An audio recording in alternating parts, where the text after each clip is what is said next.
Welcome back, everyone. I hope you enjoyed your coffee break and hopefully met a couple of more new people to add to the list of awesome people you've met at ArabNet Beirut this year.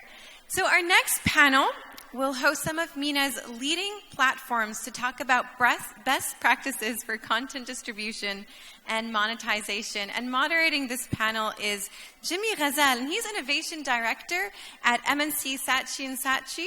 He's in charge of digital marketing and implementations for group companies. So please give a warm welcome to Jimmy.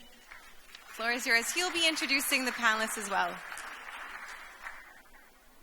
Hello, everyone. Thanks for being here.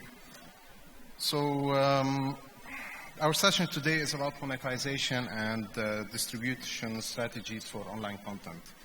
And the challenge of monetization is facing digital publishers across the region and the MENA especially. And we're seeing it for real due to the closing of several news and media entities.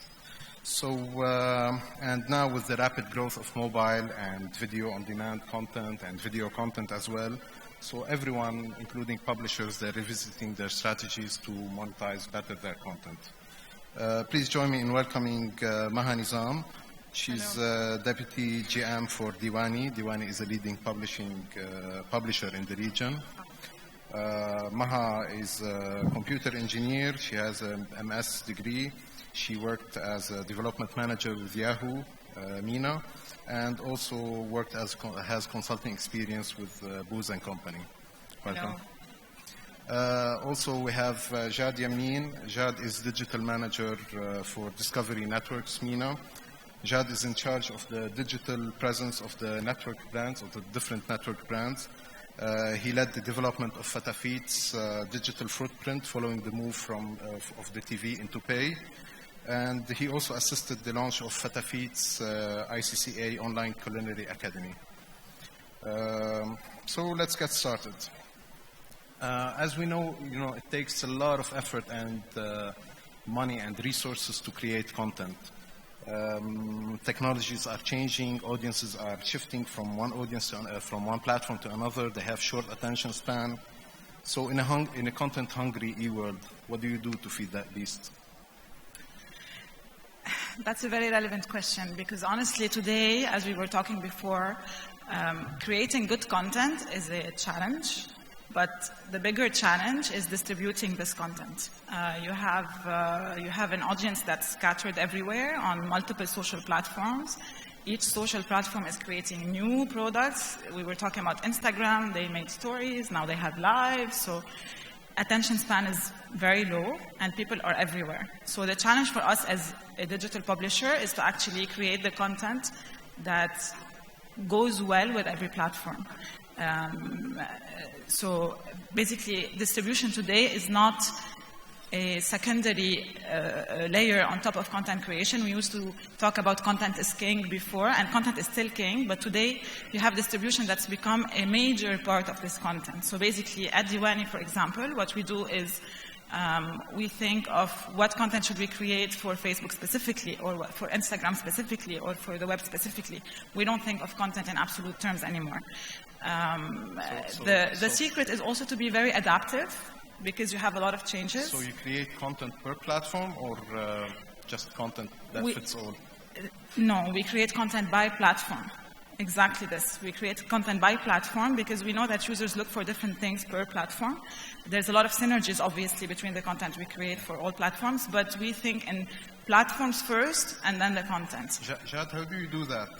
With Fatafit, we all are familiar with Fatafit. It's a leading food product, and TV. So you're recently moving into pay TV. What does that mean for online audiences as well? Well, with the move into pay TV, we had this very big realization that we needed to be bigger and louder on digital more than ever before, because that became our mass communication touch point with our fans. So this is when we started to pivot our in-house production capability towards short-form content, building synergies with the existing TV productions in order to maintain the cost of this short-form low to be able to run a successful online platform, which helps us monetize as well. So what that meant for us was basically the more content we put out there, the more appetite the fans got, and the more it grew our metrics. So from just producing 100 short-form content 2 years ago, which used to go on Fatafit as filler, we're now producing 8 to 10 times more that, and the appetite is still growing, and it will continue to grow. So you're actually producing more content? We are actually producing more content now for online specifically. Whether that's for our VOD service or for social different platforms. So when preparing for a show, you kind of start, this is for TV and I'm going to create something for online, or you just start from a concept and wrap it around all the platforms? Well, we do both. So we have a factory style content, which has now been replicated everywhere, basically with the hands-only models everywhere. So that's our factory format, and then we have more creative VOD formats which try to expand into other verticals, maybe sometimes parenting, makeup, food reviews, etc. And then we have the VOD content that we build around the shows that we're producing for TV. Seeing as how now we're in pay TV and the rights for the shows are exclusive to our affiliate, which is beIN at this point. So they have exclusivity for that content for 6 months to a year. So what we do is we actually create fresh, original content for online, but which is linked to the TV show. So we'll create, let's say, 35 extra short-form videos, which will go online at the same time as the show is being aired, which will help to drive the viewership and help build the engagement across from TV into digital. Let me put my advertising hat on for a second. So advertisers want to be, present online, want to be present within the programs. So what's the model here nowadays? Is it advertising? Is it product placement? How do you measure success for you and for your clients? Okay, so on the first part, is it advertising? Is it product placement, branded content? We believe content is becoming more and more important than advertising and relaying your message, because as we were saying, consumers are becoming smarter, so they're very sensitive to pure advertising. However, we still do a lot of traditional advertising in the digital sense. In terms of measurability of what's best today, we're doing a lot of brand lift studies. So what we do a media campaign basically for a client, whether it's content or advertising, etc. And we measure how did the perception of the brand improve in consumers' minds? And we see that content has a much bigger impact. So content, when it comes to product placement, branded content, it has a much bigger impact on consumer minds than traditional advertising. So what counts better now? Is it reach or engagement? It's the never-ending question. It's like chicken and the egg. Well, first thing I think is always to see what your client is looking for. What is the advertiser looking for? And then build the KPIs of your campaign around the expectations of your client. So for us, for example, it might be more of a success if we tell our client to make sure that the product placement looks very native and it's very within the normal flow of the content, and that will get more views, more reach, better engagement. But then maybe it's for him it's something else. So it's always good to have a two-way discussion with your client. Show him examples and teach your client success.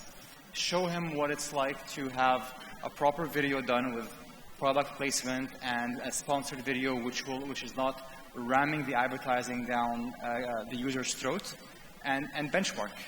So we have the content, we have, say, product placement, but how do you do the channel mixing? We're all familiar with the paid, owned, earned concept, and so how do you start planning? Because at the end of the day, you want to bring people to your own platforms, but sometimes the reach and engagement is on Facebook. So how do you manage across these two platforms? We don't think of these as competing platforms. So we don't think like, oh, my user is going on Facebook, what can I do to bring them back to my web? Today, we're not a website company. We are content publishers across platforms. And the web is as important as all the social platforms. Obviously, working with other platforms is more challenging to make money for us than working on our own web. But we know the audience is there. So this is something unavoidable. We have to be there. And it's the same thing when we work with brands. We do what makes sense for them. We cannot push users to go to their websites. If they have a very strong Facebook page, let them leverage Facebook pages, even if they're at the mercy of basically Facebook and Facebook metrics and the changes in Facebook rules. This is where the audience is. You cannot just avoid it. Can you relate to that, especially that most of your content is based on TV content and that you need to have people see it on your own players to be able to monetize that? Is that the same deal with you? Well, not all of our content. I mean, most of our content right now is pure digital. But yes, we do face that. But at the end of the day, we have to ask ourselves two questions in terms of any social media platform that we are using. Question number one: is it bringing traffic to our website? If yes, if it's still showing up in the first 2 pages of your Google Analytics report, keep at it. Is your sales team able to monetize that? Can your sales team go to the market and say, I'll give you a post on our Facebook and that will, et cetera, et cetera? If the answer is yes again, keep at it. This is a platform that you need to invest in and put effort in. I would also say that the type of content that works on every platform is different. This goes back to the first thing we discussed. So basically, if my client is interested, for example, in videos, I know that short-form video, bite-sized video works best on Facebook. Yeah. There's no point of putting it on the web. Yeah. You know, if they're interested in like written content, etc., nobody's going to read it on Facebook. If they're interested in nice visuals, go on Instagram. So your channel mix really depends on what's the format of the content and what are you trying to get out of it. So sometimes you're creating breadcrumbs, you know, putting content here and there. Definitely, most of the times, not sometimes. So let's talk about audiences a bit. Are we all fighting over the same audience in the region, or are there like, what's the MENA market size nowadays in terms of digital spending and audiences?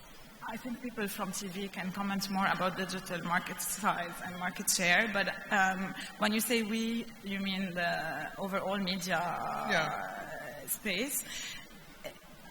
Listen, we know we are all consumers of digital content here. We know how often during the day we are on our phone, on Facebook, on Instagram, on Snapchat, just consuming and sharing content.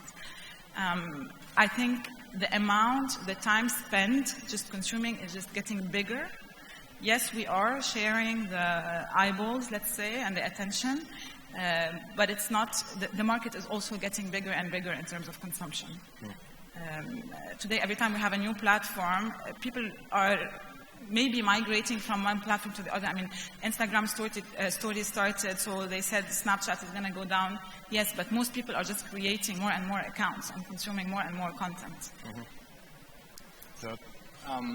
I would say the problem is not with the size of the market, but which portion of the market is actually monetizable at this point, and which market within MENA is mature enough and is getting the advertisers' attention. Right now, we're all fighting over the GCC uniques, and all of the advertisers, all the clients come, they want that Gulf traffic. There's very little interest in anything else. It's not worth the investment, it's not worth the commission and everything that goes into it. And I think as the markets mature, whether it be Levant, North Africa, Egypt, Iraq, everywhere, we will start to have better monetization opportunity. And I think I think a lot of news publishers in the region are guilty of this. They try to do everything themselves, and they look at people who are in their market as direct threats. We are now unable, as digital publishers, to absorb all of the budgets that used to come for TV. If a client came on board and told you, I'll give you all of my marketing budget, as we were discussing before, what can you do with it on digital? Unless we all come together and start having bigger ad exchanges, making it more targeted, more premium, and starting to make this offering more expensive rate-wise so that we can absorb these budgets and not have them. So do you agree that digital budgets are growing, but the overall budget for clients and like for advertisers is being reduced a little bit? I didn't hear very well. Overall digital budgets are growing, but the overall spending is shrinking. It's definitely shrinking, especially with the economy right now. I mean, there's a contraction. Even in Dubai, we feel 12% contraction in the market. Okay. But going back to Jad's point about we're not able to absorb all of TV budgets on digital, yes, we're not even trying to. Okay, again, every channel. It if we try? But every channel has its own target. Okay, today when you put advertising on TV, you're getting a reach that nobody can give you, and it's even in developed market. This is not something that digital has tried to do. If we're talking about other channels like newspapers, magazines, yes, and this is where the budgets, most of the budgets are shifting.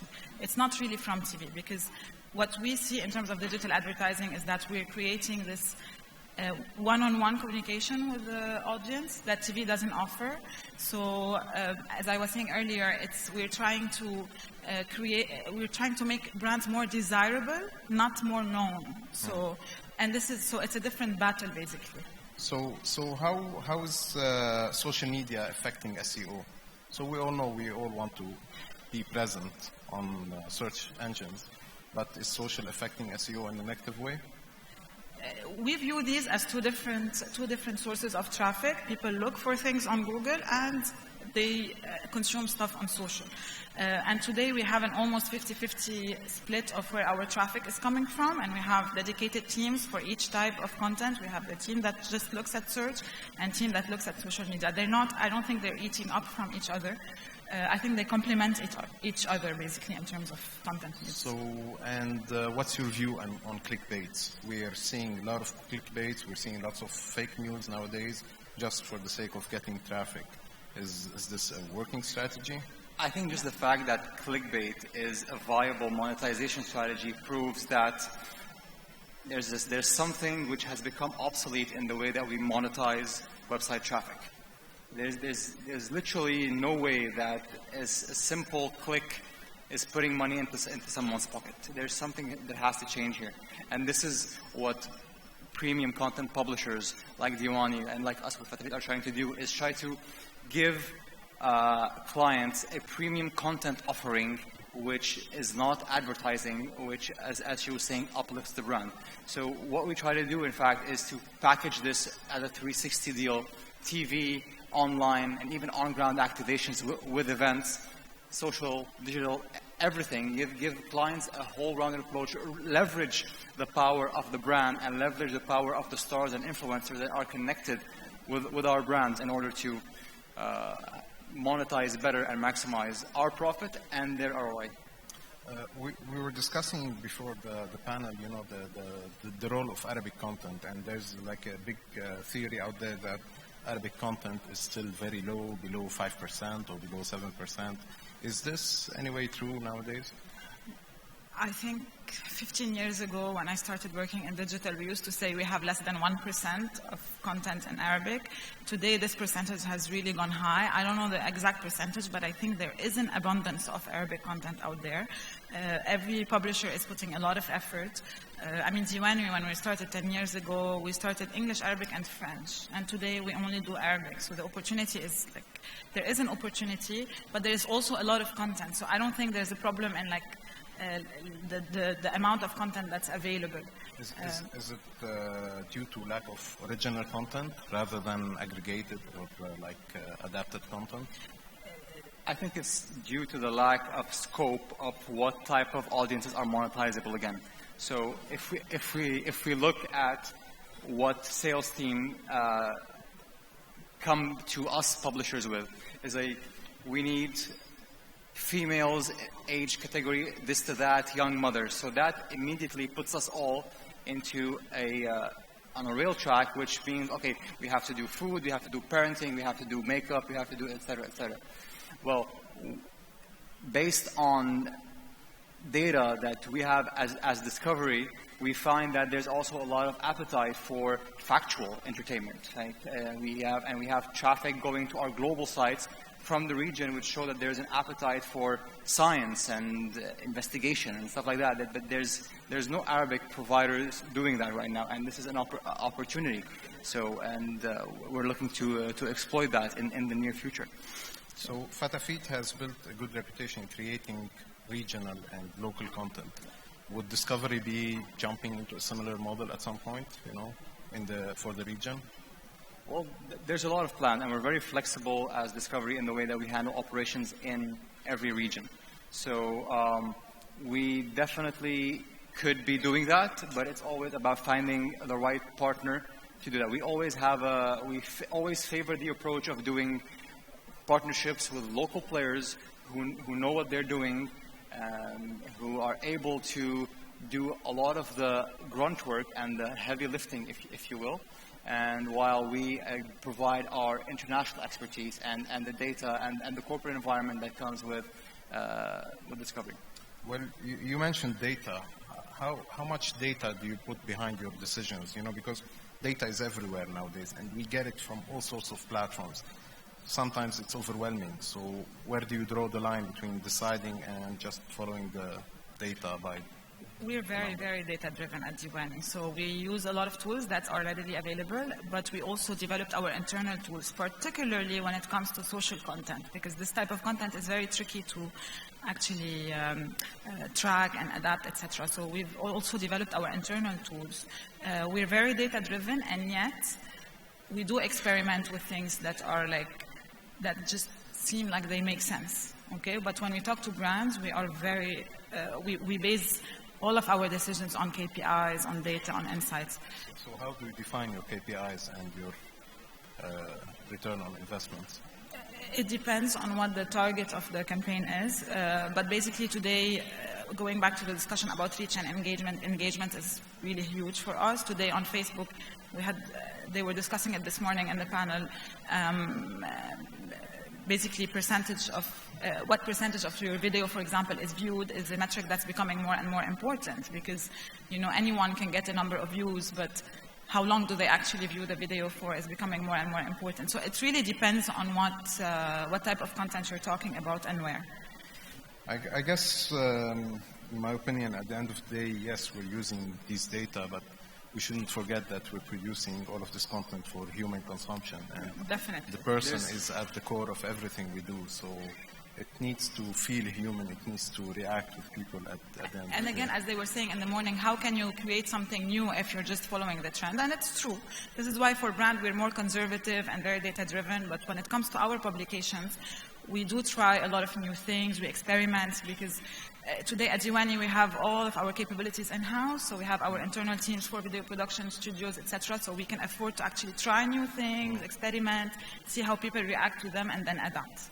Jad, we were chatting before the session, and we were talking about content. And, on social media, we end up consuming content very fast. And sometimes we spend a lot of effort on content that goes unnoticed. So do you recycle content? Is there a big no on recycling content, or is it just a norm in repackaging and recycling? I think, first of all, the amount of content that you have to produce in a year has to be linked to your target revenue at the end of the year. So there's always a homework from end to start, if you will, that we do. It's like, how much are we looking to make at the end of the year? What KPIs and metrics do we need to do to achieve that? And what content, how much content do we need to feed the platform to be able to achieve that?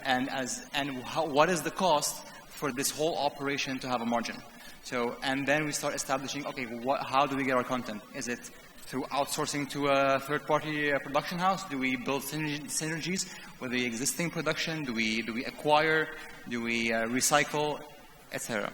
And whenever we are creating a piece of content, we always have several uses for it planned, whether that is for simple video consumption, whether it's going to go as part of a listing article, those famous top 5 things you need to do and stuff like that. So there's always many things that we are planning to do with every single piece of content that from the moment that it is planned. It's also interesting to see when we talk about data that we get data from what works. So we tried this and it worked, and this is how well it did. And even if there's a piece of content that didn't work, there's also something to learn from there. Why didn't this work? And this is an exercise we actually do with our brand partners as well. We tell them this type of content was produced and did amazing because this is how your brand was perceived, etc. And this type of content did not do well. What did we learn from this? So there's no content that's just like lost, basically, or like an investment that's lost. I would say learn from the trend that you're seeing, work with your development team or whoever you have has built your CMS so that you can pick up your content trends immediately.